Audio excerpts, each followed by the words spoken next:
everyone, I am Princess Link.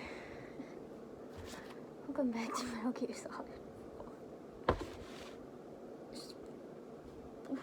Please pardon just everything. I had surgery on Thursday.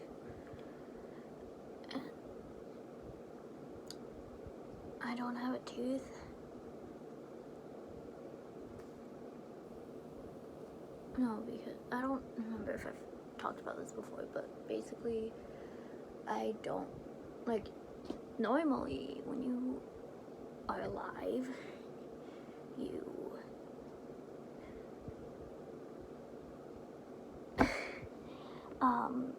like when you have your baby teeth,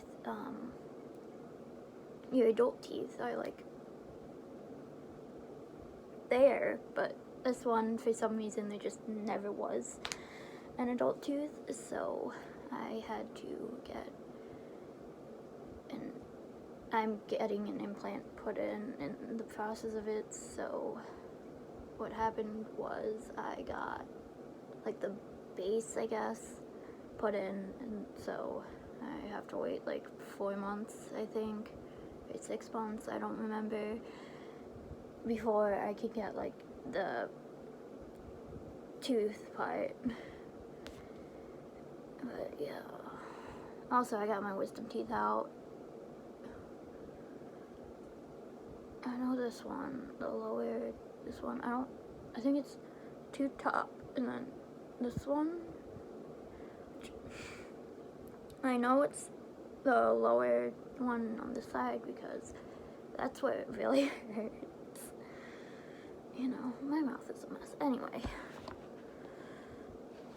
so if I seem like weird or out of it, it's because I am on so many medicines and I am in so much pain. I got sushi, which was a really bad idea, but I wanted sushi, but like if I open my mouth too wide, it hurts so bad. And of course I had to do that to eat the sushi. Anyway, Chapter 5. Helicopter blades beat against the sky and their sound slapped his eardrums. The ocean said. Snake tried to lift his eyelids, but they were as stiff as fired clay. Finally, he managed to force his eyes open, only to see Liquid Ocelot, arms folded, standing atop Haven's Bridge, gazing down at the calm, tranquil sea. There were no sounds of battle, no gunfire, no shouts. Also, I hit my back somehow. I don't know how that happened. I know. It hurts. I literally don't even know what I did. It just started hurting yesterday and it still hurts now.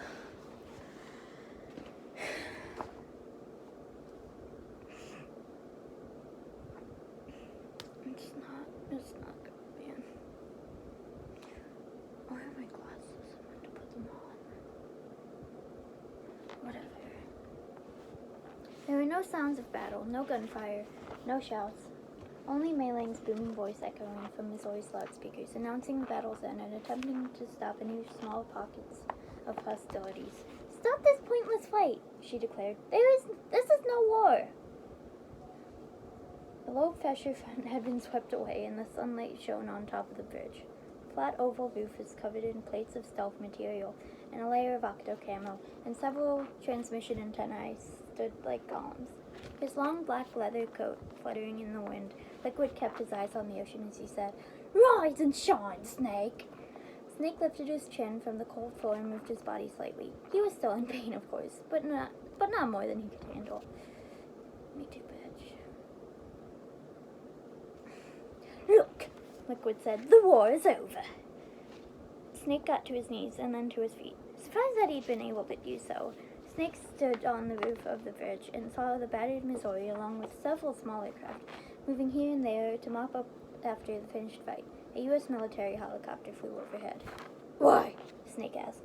Liquid didn't act confused or angry about the defeat of his plans. If anything, he seemed relaxed. Why did I say that? He just stood there, gazing at the tranquil sea, and Snake couldn't explain why. "If you'd wanted to stop us," Snake said, "you should have been able to. Any way I looked at it, a server room guarded merely by a swarm of scarabs didn't make sense. I suppose a gunfight among the rows of the AI's exposed hardware would have been unworkable. But Liquid knew the server room was his opponent's final target. Surely he could have prepared a more suitable line of defense. Liquid shrugged. Stopped you? Why would I want to do that? This is just as I'd hoped things would end. Snake didn't understand. If Liquid was attempting to bluff at this point, he'd be a real fool. Fool! Ow. Shit. My legend dates back. Troymaker Eat Shit Challenge. He's into NFTs, so. Oh my god, no. There's somebody who was like, the voice actors aren't the characters. And it was about, like, Karen Strassman apparently being into NFTs, and I'm like, okay, one, I'm more concerned about racism, and two, if you are trying to say that Anna from Fire Emblem would not be into NFTs, you are lying to yourself. Anna Fire Emblem would absolutely be into NFTs. What is going on here? I don't know. I don't know. What am I doing? Anyway, yeah. I have beef with Troy Baker. I'm gonna make a list of, like, voice actors that I have beef with. Yeah, Troy Baker. I mean, no, the only VA I think I actually have, like, beef, and not just like, oh, they're into NFTs or they did something shitty, is Jennifer Hale. I do have beef with Jennifer Hale, because in, like, 2019, I think, I don't remember, like, it was winter, I think. Anyway, she said some, like, weird anti-autistic shit, and I just, no. I have beef with her now. It was literally, like, years ago. It was literally, like, 2019, 2020. It was before the pandemic, and I remember I was getting off the school bus when I saw a Tumblr post about how she said, like, something anti-autistic, and anyway, yeah, I'm autistic. I don't know if I've mentioned that, but, like, yeah. So I have beef with Jennifer Hale now.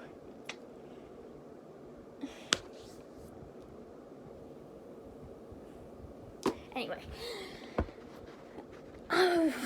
Oh, the big boss, Liquid said, sought to free himself from the Patriots' chokehold. His dream was to create an army of free citizens, one that answered to no government, out of heaven, but he failed, because of you. During the 2 world wars of the last century, the philosophers gained influence as an international group of people who traversed the halls of power. After World War II, the philosophers disbanded, and the secret fortune behind the organization ended up in the hands of a former SAS major known as Zero. Zero formed his own organization, the Patriots, whose members utilized the vast wealth of the philosopher's legacy to bring one woman's vision to the world. But what they brought about was a spiritual prison where supreme authority was maintained by means of fedication and control. In the 90s, Big Boss sought freedom from that prison. 9 years ago on Shadow Moses, Liquid sought freedom from biological destiny, genes. And 5 years ago, in Manhattan, Liquid and Solid's brother Solidus sought freedom from the Patriots' information control, memes, the DNA of the soul.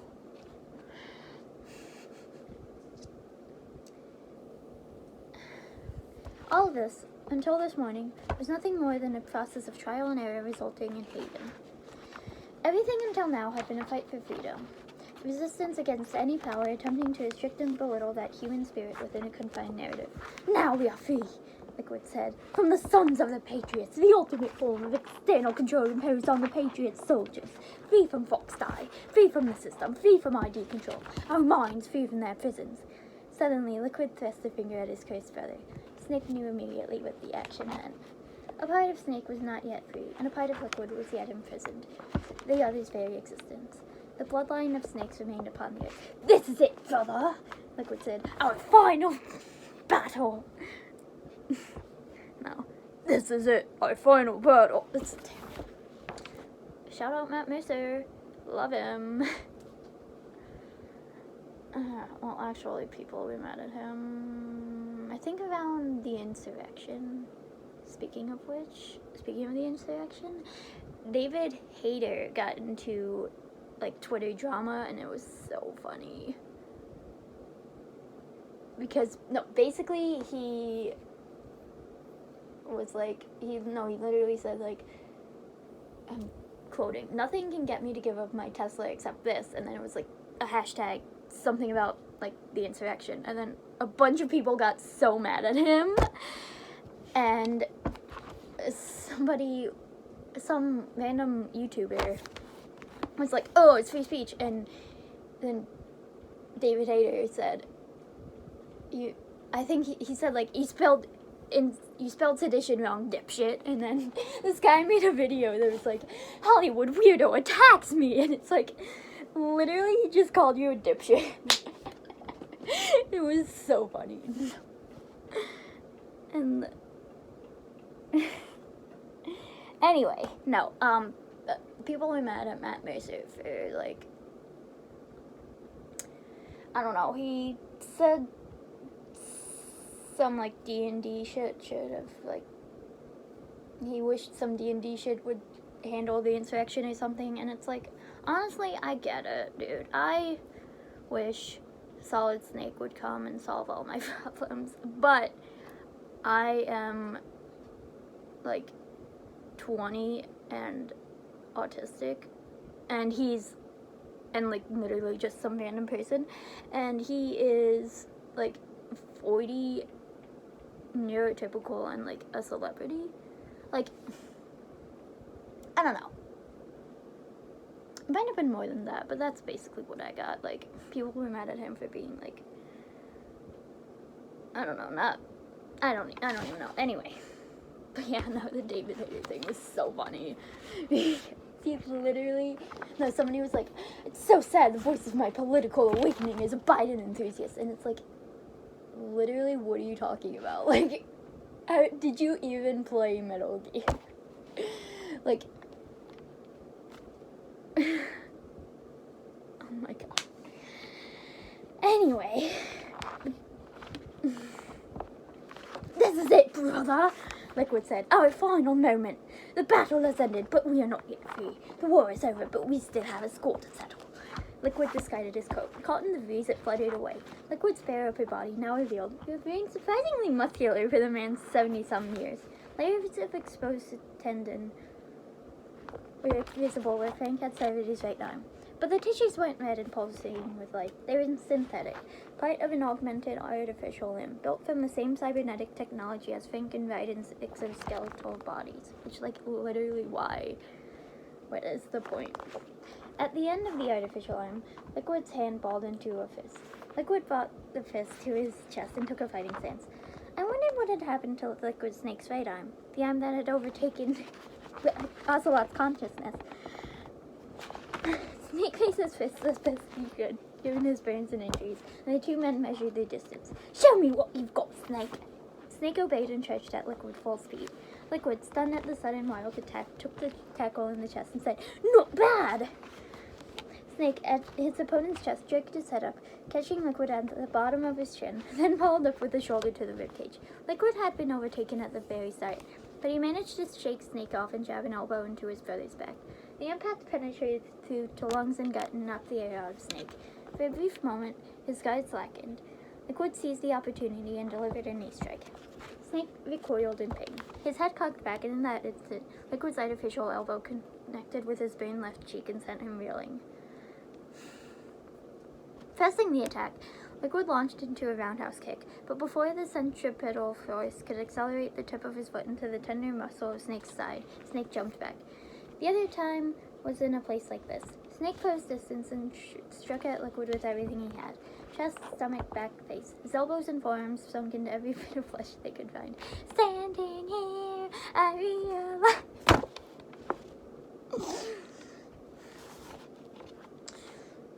9 years ago, Snake and Liquid's final battle on Moses Island.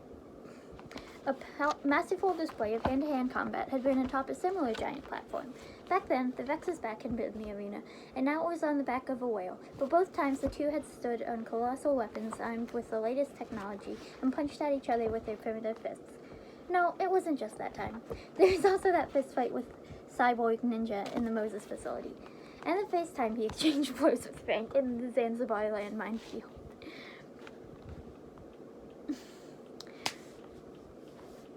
Just like then, this contest brimmed with a peculiar vigor, the sport-like purity of two men striking at each other without malice or murderous intent to prove each other's being. As they pummeled at each other, as they wrecked each other's faces, Snake, and this may sound strange, began to forgive Liquid. Each strike was a display of his forgiveness. Snake neared the place Naomi had already reached. What? But I'm not saying that about it. Whatever. I mean, David really doesn't have any reason to have beef with Eli at this point. It's just two old men beating the shit out of each other.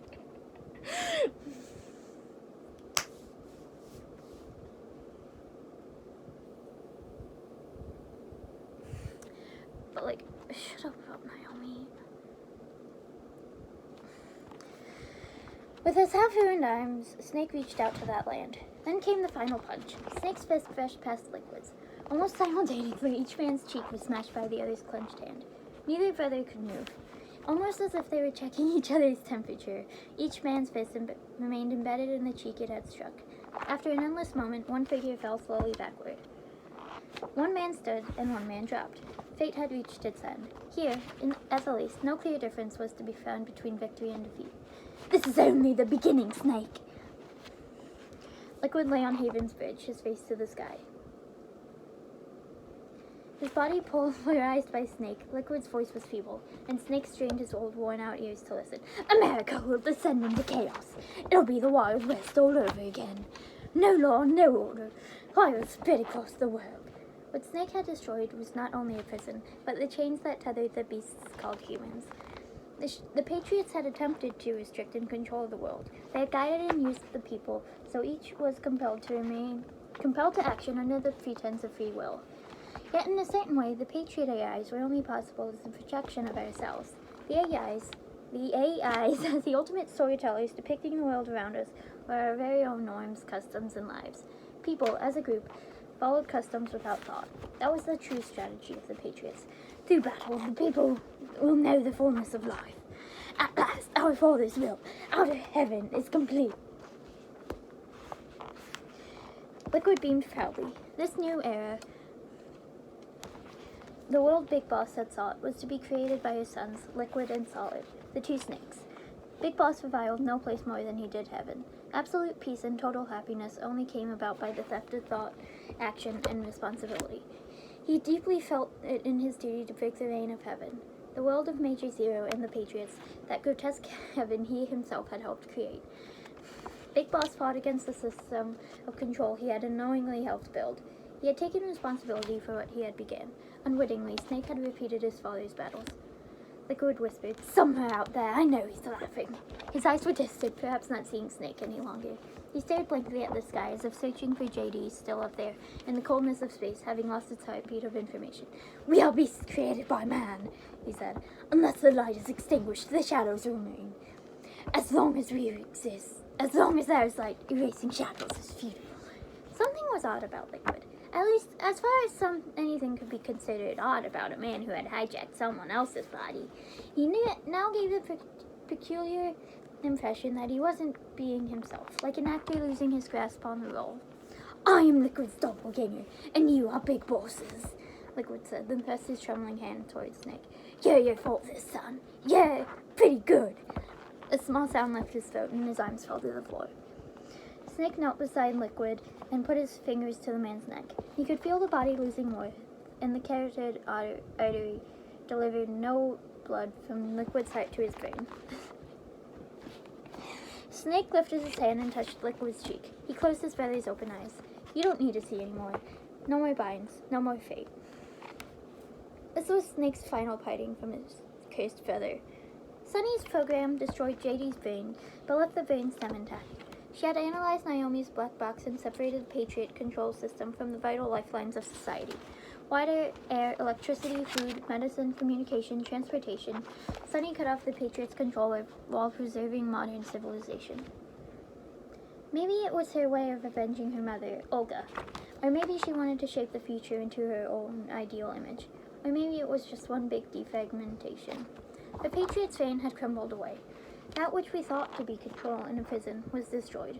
But that was a large part of our world. With such a considerable loss, nothing would ever be the same. Some was destroyed and some remained. Ironically, we ensured the survival of civilization's oldest cultivation since the times of Genesis, war. I can only pray that the world you make will be better than the one we fought. What did we lose? What did we save? To tell the truth, even as I compiled the telling of these events, I still don't know. I suppose those questions come at the end of any battle, at any time, in any war, in all the past and all the future.